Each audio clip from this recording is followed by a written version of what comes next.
자, 계속해서 주요 지역 학습 두 번째 시간으로 중부지방에 해당되는 수도권과 강원권 좀 살펴보도록 하겠습니다.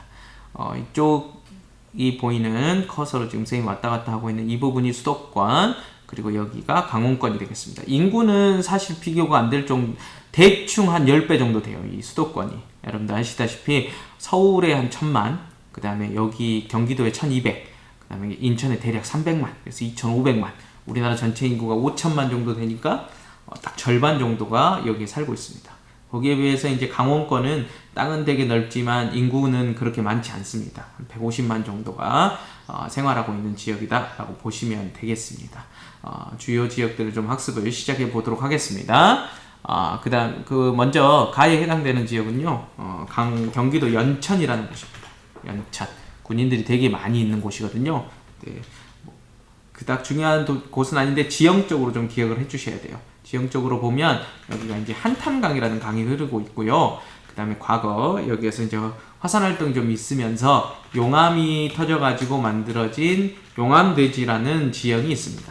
용암대지는 용암이 뭔지는 다 아시니까 용암이 이제 넓은 지역에 쌓이면서 약간 높고 평평해진 땅, 이걸 용암대지다라고 보시면 되는데, 우리가 일반적으로 화산이 터지면 산이 만들어지는 것을 생각하는 경우가 많은데 그건 점성이 좀 큰, 점성이 좀 끈적끈적한 용암이고, 점성이 작은 용암들은 멀리까지 흘러가기 때문에 넓은 땅을 만드는 경우도 있습니다. 일단 연천 보시면 되겠고요. 그다음 나에 해당되는 지역이 어디냐면 가평입니다. 가평은 서울의 상수원으로 사용되고 있는 북한강이 지나고 있는 지역인데요. 그래서 이제 대학생들이 보통 이제 MT나 이런 것들, 휴양지나 뭐 유원지 같은 데가 되게 많습니다. 그래가지고 자주 놀러 가는 그런 지역들이 되겠다 보시면 되겠고요. 일단 좀 살펴보시면 가평은, 자, 이게 우리나라 지도 지금 구글어스로 보고 있는 겁니다. 여기 보시면 춘천이 있고 바로 옆에 가평이 있거든요. 뭐 되게 많습니다. 래프팅이나 뭐 이런 것들 하는 경우도 많고, 뿌띠 프랑스 뭐 이런 데도 있고 그래요. 그 다음에 제일 유명한 관광지는 이제 여기죠. 여기 지금 보이시는 게 북한강인데, 북한강 한가운데 섬이 하나 있어요. 우리가 이런 섬들을 하중도라고 하는데, 이 하중도에 다양한 관광시설을 만들어 놓고 이렇게 관광객을 유치하고 있는 이 섬이 남이섬입니다. 특히 드라마 겨울연가 맞나요? 겨울연가 촬영지로 유명해지면서 저기 일본 사람들이나 저기 동남아 쪽에서 많은 방문을 하고 있는 대표적인 지역들이 되겠습니다. 그 다음에요. 근데 이제 이 가평에는 어떤 수력발전소가 있냐면 양수식 수력발전소라는 게 있어요. 우리가 이제 수력발전소의 양식을 총 몇 개로 보냐면 5개 정도로 보거든요. 그런데 이 양수식 수력발전소는 그 수력발전 중에서 우리나라 수력발전 양에서 가장 많은 비중을 차지하고 있는 발전소예요. 그래서 조금 중요하니까 기억은 해주셔야 되는데, 그 자세한 원리는 뒤에 가서 좀 설명을 하도록 하겠습니다. 다에 해당되는 지역인데요. 다는 바로 인천광역시입니다. 인천광역시는 여러 개의 구하고 군으로도 구성이 되어 있는데요. 여러분들 강화도라고 들어보셨죠? 강화도, 여기 이 부분이 이제 강화도 부분이 되겠습니다. 강화도, 요 지역에 강화군이 있는데 이 지역까지가 전부 인천광역시. 그리고 이제 북한하고 맞닿아 있어가지고 뭐 백령도, 연평도 이런 곳들이 전체적으로 보시면은 인천광역시에 다 해당되는 이 섬지역까지 포함이 된다라고 보시면 될 것 같습니다. 인천광역시는 서울로 들어오는 관문 역할을 하는 곳이고요. 그 다음에 이제 서울 지역에 공장이나 이런 것들이 건설되기 힘들다 보니까 이 지역을 중심으로 이제 공업이나 이런 것들이 같이 발달해 있는 지역이 되겠습니다. 인천에서 발달한 대표적인 공업은요, 일단 제철공업이 있습니다. 인천에 가면 제철소가 있거든요. 넘어가 버렸네요. 제철공업이 있고, 그 다음에 자동차공업. 인천이 자동차로 좀 유명하거든요. 그 다음에 그 쉐보레, GM에 해당되는 그 자동차 공장이 부평에 있습니다. 그 다음에 석유화학공업 이렇게 있고요. 인천의 대표적인 그 시설물로는, 항구 시설물로는 간문식 독이라는 게 있습니다. 간문식 독. 간문식 독을 잠깐만 좀 살펴보면요. 다시 구글로 갈게요.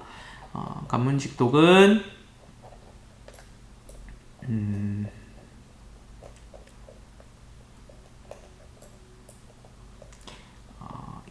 여기가 지금 보시는 게 인천항이거든요. 근데 서해안은 밀물과 썰물의 차이가 되게 커요. 그래서 배들이 밀물때가 되면 바닷물이 막 들어오고 썰물때가 되면 물이 다 빠져버리기 때문에, 사실 이런데 지금 배가 정박돼 있더라도 썰물때 물이 빠져버리면 수심이 너무 얕아서 좀 문제가 생길 수도 있거든요. 그래서 물이 빠지지 못하게 이렇게 문을 막아 놓는 겁니다. 문을 막아서 이렇게 해 놓는데요. 문이 지금 양쪽으로 2개씩 이렇게 있거든요. 그러면 일단 이쪽 문을 열어서 배가 이쪽으로 들어올 수 있게 만든 다음에요, 여기하고 여기에 물높이를 맞춰줘요. 물높이가 안 맞으면, 예를 들어서 물이 이쪽이 더 높으면 배가 나가려고 하는데 물이 밀고 들어와 버리니까 이 문을 열 수가 없어요. 그 다음에 만약에 이쪽이 물이 더 많이 차 있으면 이 문을 여는 순간 배가 쑥 밀려나가니까 사고나 이런 것들이 발생할 수 있거든요. 그래서 배가 들어오면 일단 여기 문을 닫고 이 지역과 여기 높이를 맞춰줍니다. 물을 빼서. 아니면 채울 수도 있고요. 반대로 여기도 그런 식으로 해가지고 배가 드나들 수 있게, 그러니까 이게 조차가 큰 곳, 밀물과 썰물의 높이 차이가 큰 곳에서는 이런 시설물들을 만들어서 이용을 하는 거죠. 그래서 간문식 독 같은 게 있고요. 세계문화, 유네스코에서 지정한 세계문화유산으로 대표적으로 이제 고인돌이 있습니다. 그 강화도 지역에 가면 고인돌이 이제 세계문화유산으로 지정이 되어 있습니다. 우리나라 세계문화유산 중에서 가장 많은 수를 차지하고 있는 게 이 고인돌입니다. 여러 지역에 있고요. 가까이에는 전라남도 지역의 화순, 그 다음에 전라북도의 고창 이런 것도 대표적인 문화유산 지역, 고인돌이 있는 지역으로 보시면 될 것 같습니다. 자, 그 다음에 다음으로 라입니다. 라는 화성입니다. 화성 들어보셨죠? 화성하면 화성 연쇄살인 사건 이런 게 먼저 떠오르는데, 지금은, 예전에는 참 농촌 지역이었는데 지금은 공업이 아주 많이 발달한 대표적인 지역으로 인식을 하시면 될 것 같고요. 그 다음에 아래쪽은 평택입니다. 평택. 두 지역 다 발달한 공업은 무슨 공업이 발달해 있냐면 자동차 공업이 발달해 있습니다. 화성에는요 기아 자동차 공장이 있고요. 그 다음에 이제 평택에는 쌍용 자동차, 여러분 잘 모르실 수도 있는데 코란도 이런 거 만들고 티볼리 이런 거 만드는 자동차 회사가 쌍용입니다. 그래서 이런 자동차 회사들이 있다라고 보시면 되겠습니다. 자, 이제 경기도는 대충 마무리를 해보고 강원도 쪽으로 가보겠습니다. 바인데요. 아까 바는 가하고 딱 지금 맞닿아 있죠? 그래서 여기는 강원도 철원입니다. 철원 들어보셨죠? 어우, 또 종이치네. 철원이고, 그 다음에 역시 연천하고 마찬가지로 한탄강이 있고요. 여기에 용암대지 있습니다. 이 용암대지에서 이제 벼농사를 지으면서 이제 유명한 쌀 같은 것들이 좀 나타나죠. 자, 그 다음에 이제 사는 어디냐? 사는 강원도 춘천입니다. 춘천. 강원도에서 가장 큰 도시 3개를 얘기하라고 하면 춘천, 원주, 강릉 이 3개 정도를 얘기할 수 있는데요. 실제로 이제 인구는 원주가 제일 많습니다. 하지만 강원도 도청 소재지에 해당이 되고요. 여기는 침식분지라고 하거든요. 침식분지는 뭐냐면 여기를 한번 봐볼게요. 분지는 분자가 무슨 분자냐면 그릇 분자를 사용합니다. 그릇 분자. 그래서 그릇같이 움푹 파인 땅을 분지라고 표현을 하거든요. 근데 지금 이쪽에 보시면 북한강 이쪽으로 이렇게 흐르는 게 이제 소양강인데 이 2개의 강이 흐르면서 이 지역의 땅을 좀 깎은 거예요. 그래서 딱 보시면 주변은 산으로 둘러싸여 있는데 가운데가 움푹 파져가지고 이렇게 평평한 땅이 나타나죠. 그래서 우리나라에서 어찌 보면 침식분지가 가장 잘 나타나는 지역 중에 하나입니다. 그래서 춘천은 대표적인 침식분지고요. 그 형성 원리는 다음에 이제 본격적으로 제대로 수업을 하게 되면 자세하게 설명을 좀 하도록 하겠습니다. 자, 그 다음에 이제 무슨 댐이 건설되어 있냐면 소양강댐이라는 댐이 건설되어 있습니다. 소양강 댐인데요. 여기를 한번 보시면은 여기 지금 소양강이 흐르고 있는 상류 지역을 이렇게 막아서 댐을 건설을 해 놓은 거죠.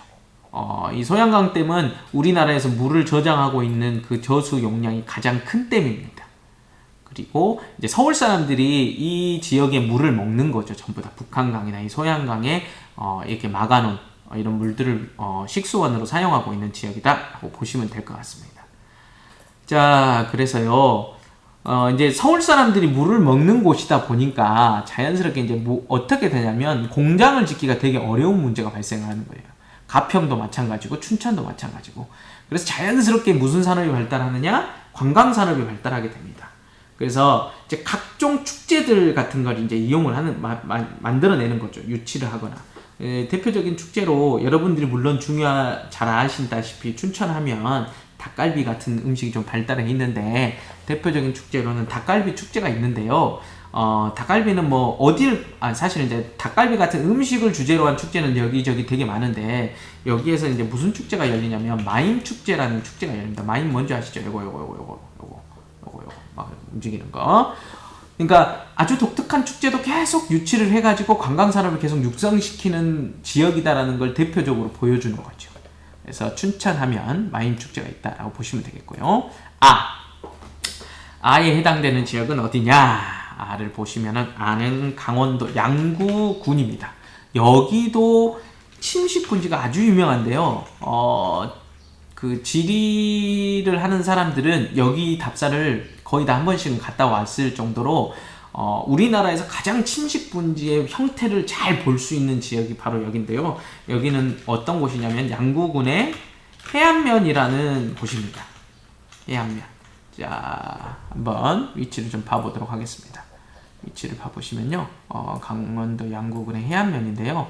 딱 보시면 여기는 정말 그 분지의 모습을 가장 잘 보여줍니다. 이 사이즈도 한눈에 딱 들어오는 사이즈거든요. 여기 위에 이제 봉우리 쪽에 올라가면.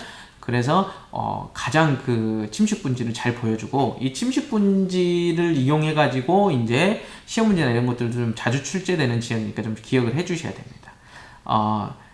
이 해안면이라는 지명이 만들어지게 된 좀 유래가 있는데요.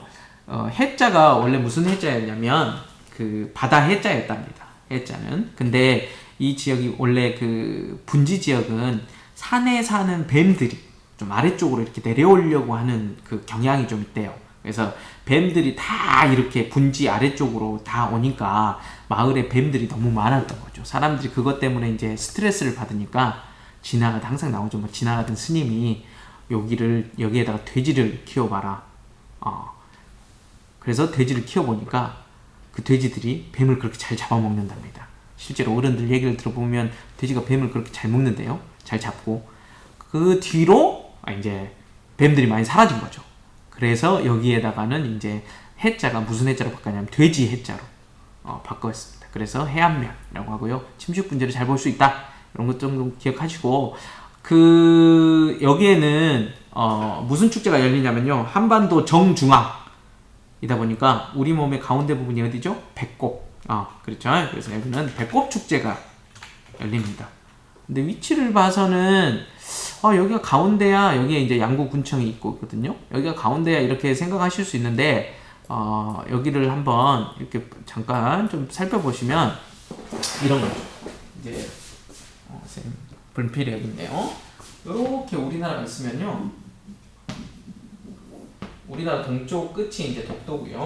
그다음에 북쪽 끝, 남쪽 끝은 제주도의 마라, 서쪽 끝 이렇게 해가지고 이 네 군데를 이렇게 딱 연결을 해보면요. 실제로 이 양구군이 가운데 지역이 된다고 합니다. 그래서 이제 배꼽 우리 여기서 배꼽 축제 이렇게 기억을 해주시면 될 것 같아요. 그럴걸요. 그래서 옛날 저기 그 코미디언 정준하 있죠? 정준하 별명이 정중앙이었거든요. 그래서 실제로 양구군 홍보대사로 이용이 되고 많이 활동도 하고 그랬었습니다. 자, 우리가 양구군까지 했고요. 자, 그 다음에 이제 자는 뭐 동계올림픽 개최지니까 뭐 금방 찾으셨을 것 같아요. 강원도 평창군이 되겠습니다. 평창군은 뭐가 나타나느냐? 오이평탄면. 이것도 다음에 이제 지형에서 되게 중요하게 다룰 주제 중에 하나입니다. 그래서 이제 보통 우리가 산이 있으면 높고 좀 뾰족하고 이렇게 산 꼭대기로 가면 갈수록 좀 좁아지는 게 일반적인 현상인데 여기는 높은 지역임에도 불구하고 약간 평평한 땅이 나타나는 거죠. 그래서 이제 고위평탄면이라고 하고 햇빛 700, 여기 평균 고도가 한 700m 정도 되는데 보통 일반적으로 100m 올라갈 때마다 기온이 0.5도에서 1도 사이에서 이렇게 떨어지거든요. 이게 700m나 한 1000m 가까이 올라가면 5도 정도 떨어지는 거죠. 그러면 이 지역이 우리나라 여름의 평균 기온이 한 20도 정도, 보통 에어컨 맞춰놓은 정도의 그 온도가 나오니까 여름에도 시원하게 피서를 할 수 있는 지역이고요. 겨울이 되면 뭐 평창올림픽 열린 거 보시면 알지만 스키나 뭐 이런 것들로 아주 유명한 지역이다 보니까 여름 겨울 할 거 없이 관광지로 되게 각광을 받고 있는 지역 중에 하나다라고 보시면 되겠고요. 여기는요 해발고도가 좀 높고 날씨가 좀 선선하다 보니까 풀이 잘 자라서 초원이 잘 형성이 돼 있거든요. 그래가지고 이쪽을 중심으로 해가지고 양떼목장 뭐 이런 것들이 많이 있습니다. 삼양목장 이런 것들도 있고요. 그래서 실제로 가면 여기에 가면 이제 양털깎기 체험이나 이런 것들을 할 수가 있습니다. 이것도 잠깐만 위치를 좀 살펴보시면 자, 이제 여기가 이제 대표적인 지역들이 되겠어요. 지금 여기 보시면은 지금 땅이 그렇게 가팔라 보이지가 않거든요. 평평한 땅들이 계속 돼 있는 것 같은데 여기 보시면 지금 선생님 이쪽으로 보면 해발 고도가 지금 750m 왔다 갔다 하거든요. 이 700m, 그러니까 월출산이 대충 꼭대기가 800m 정도 되니까 월출산 꼭대기 부분에 이렇게 넓은 땅이 위치하고 있는 거다라고 보시면 되겠습니다.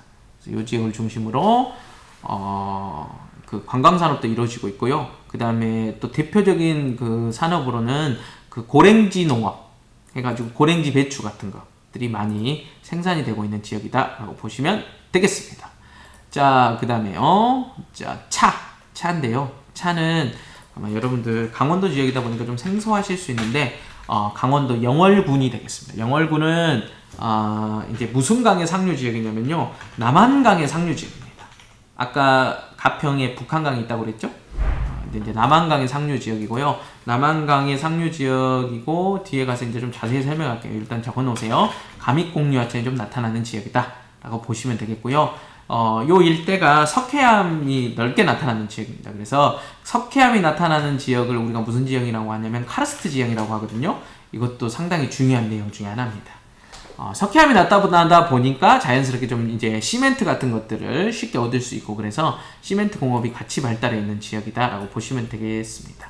그래서 영월 같은 데 가면 석회동굴, 석회암이 이제 물에 녹거든요.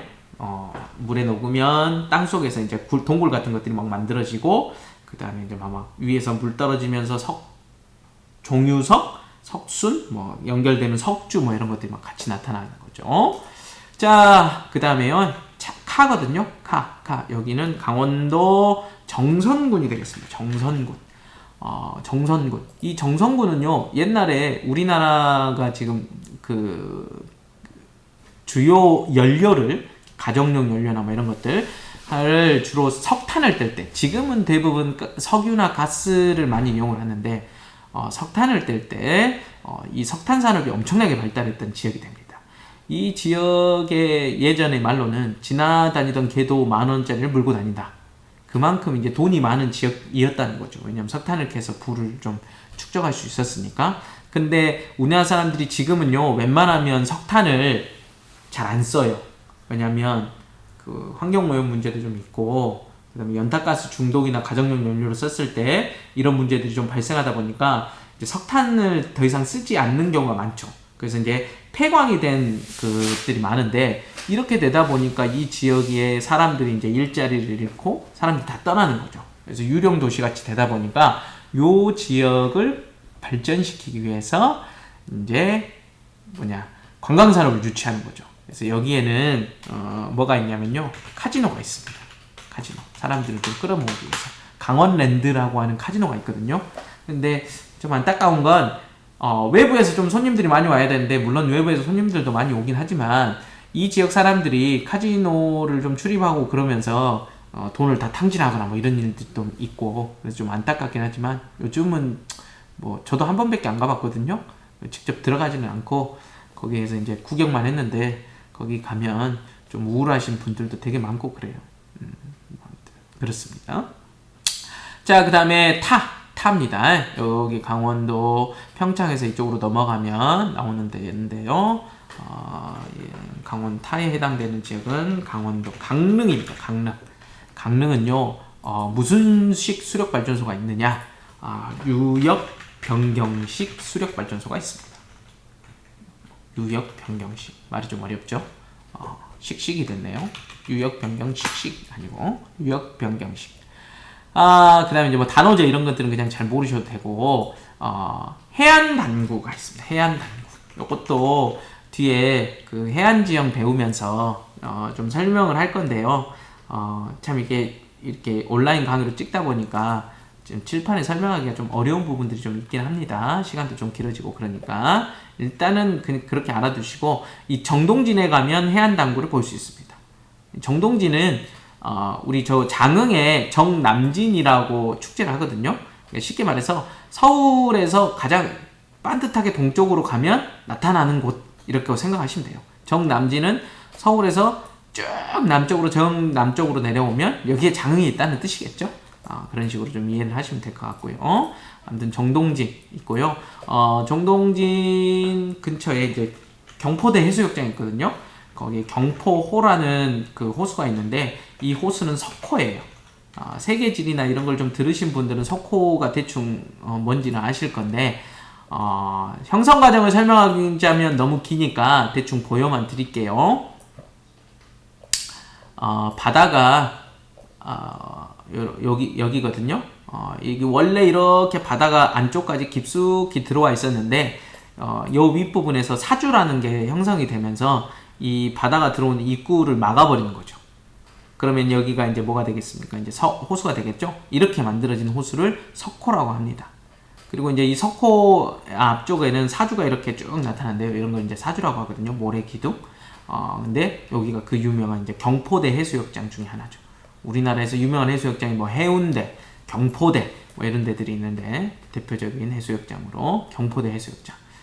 여기가 그냥 보시면 여기 이제 막 횟집도 많고 막 그래요. 선생님이 옛날에 여기 횟집 갔을 때 2층에서 회를 딱 먹으면 이쪽으로는 동해바다가 쫙 보이고 이쪽으로는 경포가 쫙 보이니까 정말 뷰가 죽여주는데, 술도 마시겠죠? 이런 얘기를 하면 안 되겠습니다. 네, 아무튼 석호가 있고요. 유역변경의 수력발전소는 마지막에 양수식하고 같이 한번 설명을 하겠습니다. 자, 거의 끝나갑니다. 파는 양양에 해당이 되겠습니다. 양양 역시 양수식 수력발전소가 있어요. 양수식은 좀 중요하니까 잘 기억을 해주시고요. 양양에는 무슨 축제가 열리냐면 송이축제가 열리거든요. 송이는 송이버섯.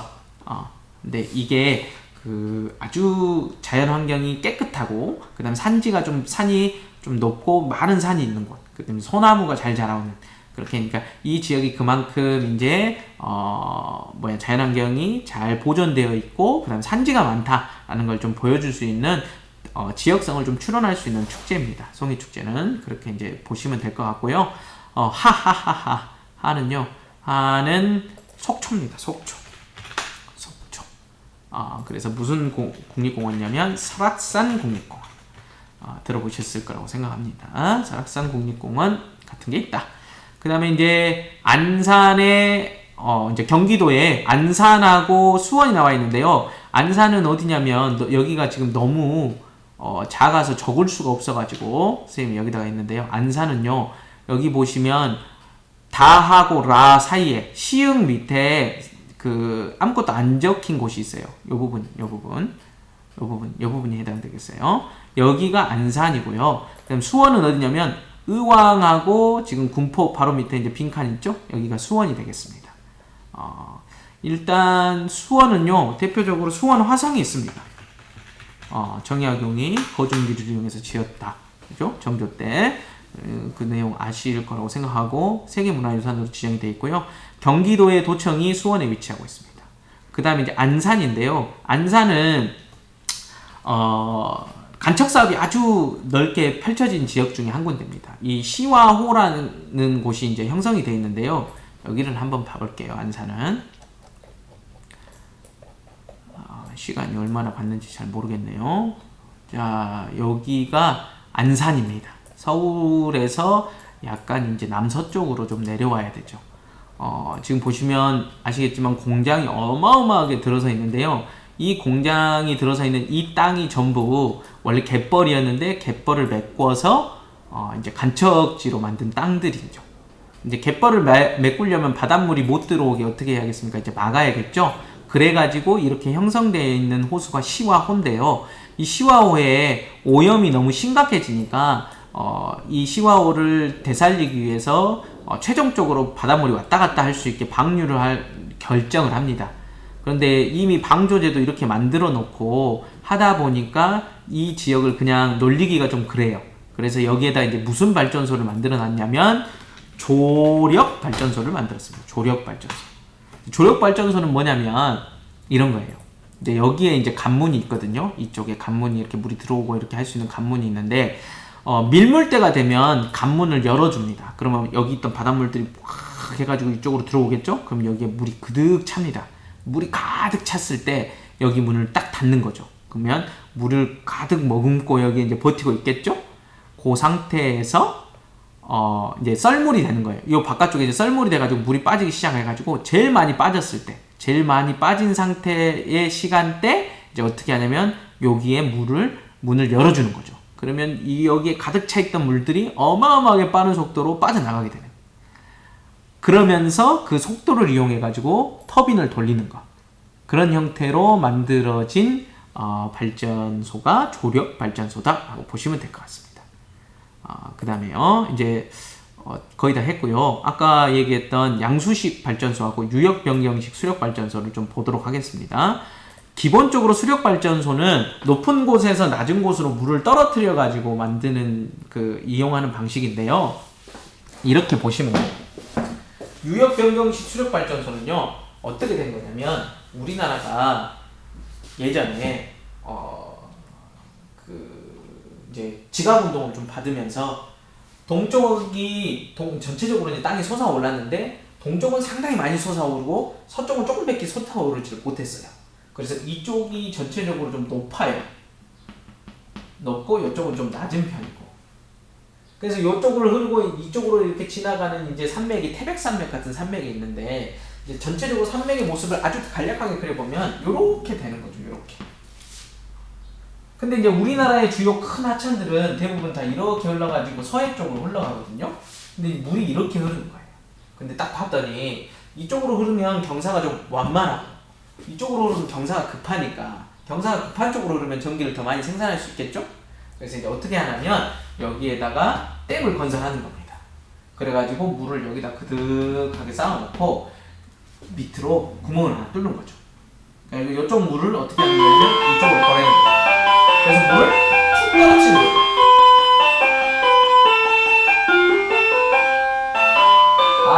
시끄럽네요. 네. 그러면 전기를 더 많이 생산할 수 있으니까. 물론 전기를 생산하는 것도 있고 이쪽에 부족한 물, 이쪽엔 좀 남는 물이 부족한 곳으로 보내는 역할도 합니다. 이게 흐르는 지역을 변경시켰다. 그래서 이게 유역 변경식 수력 발전소입니다. 오케이? 그럼 이제 양수식은 뭐냐? 양수식은요. 우리나라가 물이 부족한 국가라는 말은 좀 들어보셨죠? 그래서 우리나라는 사실 비가 적게 내리는 건 아닌데 여름에만 비가 겁내게 내려요. 여름에만 비가 겁내게 내리니까 이 물을 좀 아껴서 써야 되거든요. 그래서 막 수력 발전하느라고 물을 다 흘러보내버리면 나중에 겨울에 쓸 물이 없어지는 거죠. 그래서 이제 만든 방법인데 이제 이렇게 하는 겁니다. 이렇게. 자, 댐을 하나만 만드는 게 아니라 댐을 대충 2개를 만드는 거예요.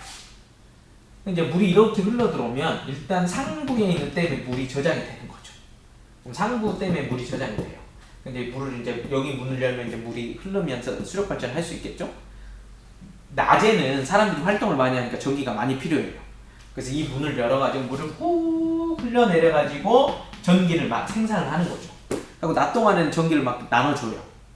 근데 이 전기라는 건 저장하기가 되게 힘들거든요. 근데 밤에는 사람들이 전기를 별로 안 쓰니까 원자력 발전 같은 데는 계속 해야 되거든요. 하루 종일. 그럼 이제 거기 밤이 되면 전기가 좀 남아 돌아요. 근데 그러다 이제 저장을 해놓을 수는 없고 날아가 버리니까 아깝잖아.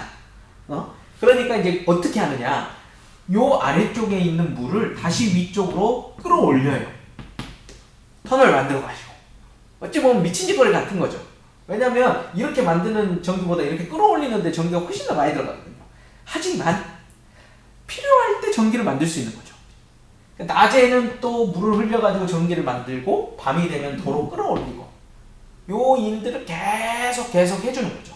그러니까 우리나라 같이 좀 물이 부족한 국가들에서 좀 독특한 형태로 발달한 수력 발전 양식이 양수식이다. 실제로 우리나라에서 수력 발전을 많이 하지는 않지만 수력 발전을 하는 방식 중에서 저 양수식으로 하는 수력 발전 방식이 실제 양은 제일 많습니다. 수력 발전 중에서는 이렇게 보시면 될 것 같아요. 힘드네요.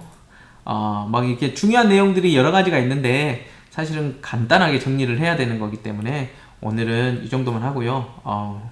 EBS 강사 선생님들은 대단히 힘든 일을 하고 있는 거였어요. 그렇죠? 아무튼 어디다 올릴지 잘 모르겠습니다. 유튜브에 올릴 수도 있고요. 올리면 구독과 좋아요 많이 눌러주세요. 네, 두 번째 시간 마치도록 하겠습니다.